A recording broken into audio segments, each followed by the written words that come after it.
Okay, so you met the deadline and now your airplane has ADS-B. You're all set, right? Well, not if you want to fly north of the border in Canada. Our neighbors to the north are about to implement ADS-B equipment requirements, and guess what? They are different from U.S. requirements. Joining me now from our Washington Government Affairs Office is Jim McClay. So, Jim, what other equipment will the Canadians require? Yeah, so the Canadians are requiring two main things. Number one will be a 1090 ES ADS-B transponder. And the second thing that's significant is antenna diversity in one shape, form, or another. Either antennas on the top and the bottom of the aircraft, or a single antenna that's capable of transmitting to both the ground and to satellites. And this is largely because they are implementing not only some ground-based ADS-B, but the backbone of their system is going to be satellite-based. So I know the requirement goes into effect in, I believe, February of next year for some of their airspace. So what are we doing to try to moderate this situation? Proposed mandate has been kind of talked about for a number of years now, but it only recently really kind of came about and was confirmed by the Canadians. So it kind of took everybody a little bit by surprise. We're actually trying to push back a little bit on the time frame. Number one, we're trying to get them to understand also the cost. That's another one of our big concerns. It's going to be expensive for a lot of folks that have to install new antennas and potentially other equipment in the aircraft. And of course, this affects a lot of people flying along the northern border, or people who would want to fly to Alaska. Absolutely, that is a significant concern for us. As you well say, folks that are transiting from the lower 48 to and from Alaska many times need to fly through Canada unless they want to go out over the water. And so, yeah, this mandate is very, very much a concern for them. Any response from the Canadians yet? Not a lot so far. We've been pushing for a meeting now for some time with the Minister of Transport. Unsuccessfully, unfortunately. We're continuing to push for that. We have seen a little bit of an opening in recent weeks for comments to come from industry, which is welcome. That was one of the concerns we had early on. Was that this mandate was seemingly being pushed forward without going through their normal consultative process in Canada. Okay, thanks very much, Jim. The NTSB has just released its preliminary report on the fatal STOL accident in Nebraska. Now, the Cessna 140 was participating in the Wayne County Mayday STOL drag races, but the STOL drag competition had been stopped because of high winds. Some of the pilots decided to have an impromptu short takeoff and landing competition. The NTSB reports that the pilots did have a safety briefing with event representatives and FAA inspectors. The Cessna 140 looked low on its third approach about 45 seconds before the accident. The operations coordinator radioed, "Lower your nose, you look slow." And then about 15 seconds before the accident, he radioed again, "Lower your nose." But the Cessna pitched up, rolled right, and completed 3/4 of a spin and hit the ground in a near vertical attitude. Post-accident investigation didn't find any indicators of an engine or aircraft malfunction. The NTSB final report should be out in about a year. Well, last week we told you how AOPA was pushing the Bahamian government to stop a complicated and confusing customs clearance system for general aviation. And joining me now is Mark Baker, AOPA president. And Mark, you got some good news out of the Bahamas this week. We did, Warren, and I'm really appreciative to Jim Kuhn and his team down at our Government Affairs Group. They worked hard through the weekend to keep the communications going with the Bahamian government, to express how concerned we were and how much it was likely to cause interruption in tourist travel to the Bahamas with this click-to-clear program, which had not been really vetted and working well. And frankly, we want to be helpful for people to make it even easier to go to the Bahamas, because we certainly enjoy our time, my time in the Bahamas, and we think it's a great destination for our GA pilots. But we had a good outcome. They pushed it back until what they call stakeholders, AOPA, and its membership are satisfied we can do it, easily and completely without a lot of interruption. And so I think it's going to be on hold for a very long time. It's 6 to 8 months before we'll see an outcome that makes sense, and we'll be working with them to help it get it right.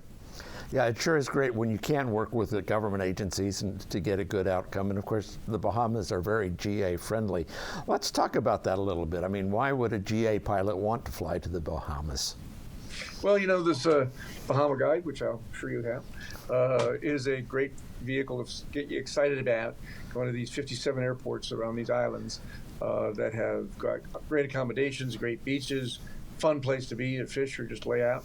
And I've got to enjoy it a number of times in my 30 years, flying there a lot. And it's close, it's safe, and they're very accommodating. So it's a great destination for a way to use an airplane, and takes people to a unique place. A lot of these small islands have no other way to get there other than by boat or by general aviation airplane. So very unique, very cool, and we want to keep it going. And of course, when you go there by GA, you can get to some of these out islands where there aren't a lot of tourists, there aren't a lot of crowds. It's not like you're with all the hoi polloi in Nassau, so it's a lot of fun. Yeah, this spring I was in Stella Maris and went down there, enjoyed all of the great areas of Santa Maria as well as Staniel Cay, and they're just so cool. Beautiful destinations and very private in the sense that you got your beach to yourself. But GA makes a difference. That's the only way these people stay employed, cook food for us, and pump some gas for us. So we want to keep that going, and so does the Bahamian government, thank God. Yeah, well, again, and kudos to our government affairs team who are making this all happen. A great team. I'm really proud of them. A quick update now on an AOPA event. The AOPA Aviator Showcase originally was scheduled for this month in Fort Worth, but it has now been moved to the fall. The showcase is scheduled now for November 17th and 18th, and we made the change so we could create a more expansive program and a better experience for you.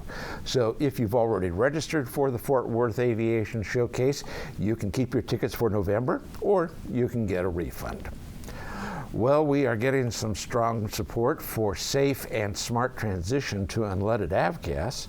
During a hearing on the nomination of an EPA official, Senator Jim Inhofe pushed to ensure a continued supply of avgas. Will you commit to fostering a safe and smart transition away from leaded avgas and working with the FAA and industry to ensure that fuels available today remain available until a solution is fully approved and widely available? Senator, thank you very much for that question, because I think to the extent that EPA plays a role in all this, we are wanting to avoid exactly what you were wanting to avoid, which is disruption in the availability of airports and of flying options, including to individual pilots. We would certainly be committed to finding a solution that works for everybody, including not disrupting any transition from the current leaded fuel use to the next. You can read more about what AOPA is doing about an unleaded avgas by clicking on the link in the corner of the screen. If you were at Oshkosh last year, you may have seen the Diamond DA50 RG. That was its North American debut. Well, now almost a year later, we got to fly the big 5-seater in the Alps. After 16 years in development, here it is, the new Diamond DA50 RG. It's the biggest Diamond single yet, and a retractable to boot. With a maximum takeoff weight of 4,407 pounds, a max cruise speed of 181 knots, that's at 16,000 feet, and 5 seats thanks to a 3-place aft bench seat. Perhaps the biggest news here is Diamond's choice of the Continental CD300 turbo diesel engine for the DA50. It's really a massive engine, a V6 fed by twin turbochargers, intercooling, a dual common rail fuel injection system, and driving a 3-blade MT composite propeller through a gearbox. At max power, it can turn in 172 knots at 10,000 feet while burning 15.9 gallons an hour of Jet A.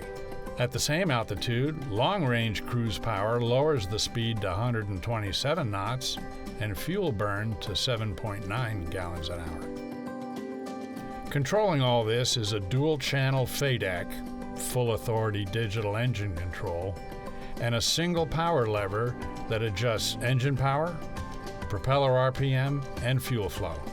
Garmin's G1000 NXI avionics, along with that company's GFC 700 autopilot, is standard, as is electronic stability protection and a level button, with TKS ice protection and an oxygen system as the main options. You gotta say that one cool feature is the flip-up MFD control panel that's stowed in the center armrest. For better aileron control at slow airspeeds, there are vortex generators at the wingtips, and double-slotted flaps make for tame stalls and short landing distances. As for interior room and visibility, there's plenty of it, thanks to the 4 large gull-wing doors and their huge windows. I got 3 flights in the DA50 RG. Aileron forces can be heavy, but the stall is tame. Diamond's home office is in Austria, and the DA50 makes for a great way to take in the scenery. Anywhere.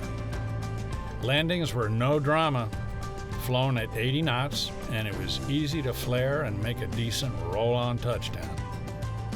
European sales have begun, and the first DA50 RGs are set to arrive in North America in June 2022, when demonstrators will go on tour.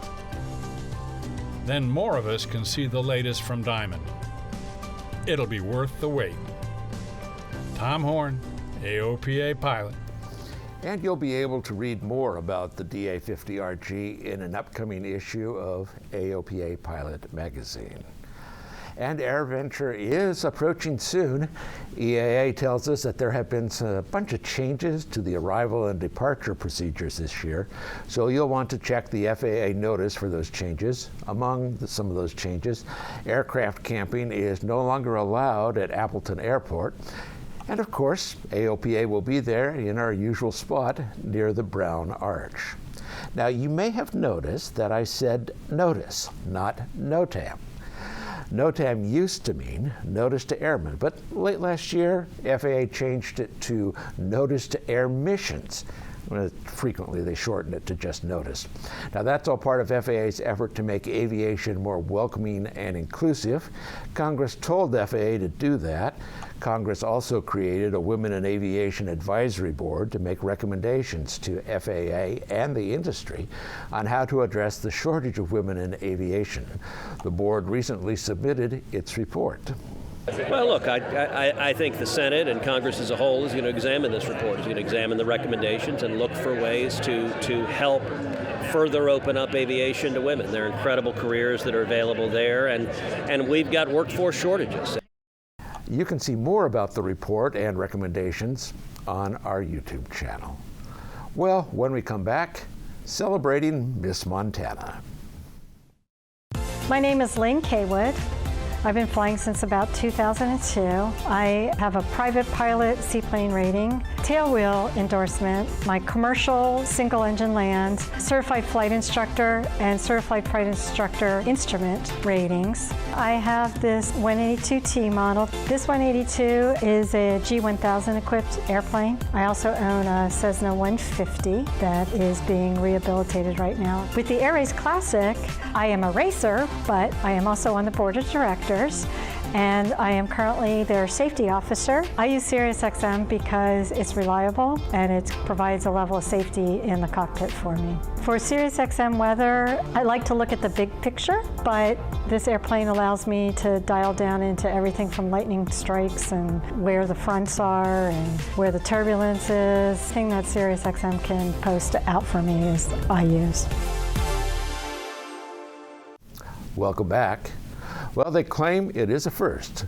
Lilium says they have the first all-electric vertical takeoff and landing jet to achieve main wing transition. Well, that means the wing is providing all the lift, while the jets have transitioned from providing vertical lift to horizontal propulsion. Now, the video you're watching is from an earlier test without the full transition to wing lift. Lilium says the aircraft was stable, and now they're working to full transition on the canard and high-speed flights. And Embraer is investing some $10 million in an engineering research center for the future of air mobility. The center will gather experts in low-carbon aviation, autonomous systems, and advanced engineering. Brazil's Technological Institute of Aeronautics and the Sao Paulo Research Foundation are also part of this center. Now, urban air mobility is the catchphrase for intra-city air taxis and short-haul flights between close cities. Embraer, among a whole bunch of others, is developing an electric vertical takeoff and landing, or eVTOL, aircraft. Well, speaking of short haul, we recently shot this video of a quick 30 nautical mile flight in a Citation CJ3. It's interesting to see how really busy two pilots can be, and it's fun to watch on our YouTube channel. Now, you may have heard that Enstrom Helicopter filed for bankruptcy earlier this year. The company was bought back in 2012 by a Chinese firm, but they really couldn't make a go of it, and they delivered the last helicopter late last year. But now, Enstrom has been bought by a new American owner who promises to again fire up the factory in Menominee, Michigan. We recently caught up with that new owner. I've set a goal for the company. We want to have one of each of the main helicopters built by this fall, just to get production going. Have a goal next year to build 25 to 35 helicopters. We're going to have a great presence at the HAI show, in February. We're back. It takes a little while to get the production line going, but we're going to get it going. Yeah, I think there's a lot of demand. And you can see more of that interview on our YouTube channel. And here's something else you might want to see. These guys, they're just like, oh, we're just going to take this airplane, we're going to fix it up, and we're going to fly it over the ocean. Are you crazy? They had not flown in at least 18 years. God, do you think we could really pull something like this off? Really? You guys are going to do what? Can I go? Ladies and gentlemen, the new Miss Montana. It's a once-in-a-lifetime deal, if not once, period, deal. The good news is we've got a year, and the bad news is we've just got a year. Kind of our equivalent of a barn raising, perhaps. This is like one of the most exciting things I'll ever do in my life. It's in your heart, your soul. You smile every day when you think about opening that door and seeing 40 people in here busy. Everybody's doing something. Thanks for coming. It really means everything, and this is a statewide effort. We didn't want to just be a Missoula project or a museum project. We want to represent the whole state of Montana, veterans, smoke jumpers, and especially the guys that died at Man Gulch. If you really believe that you can do something, things begin to fall into place. Got all kinds of experienced pilots with thousands and thousands of hours of flight time, but nobody has done the mission that we're about ready to set out and do. Return to the Big Skies documents the restoration of a storied DC-3 Dakota and the efforts to fly it to Europe for the 75th D-Day anniversary. It's really an inspiring story, and it's beautifully filmed. You can find it on Amazon Prime Video. And that's News Brief for this week. Thanks for watching. Hope to see you back here next Friday.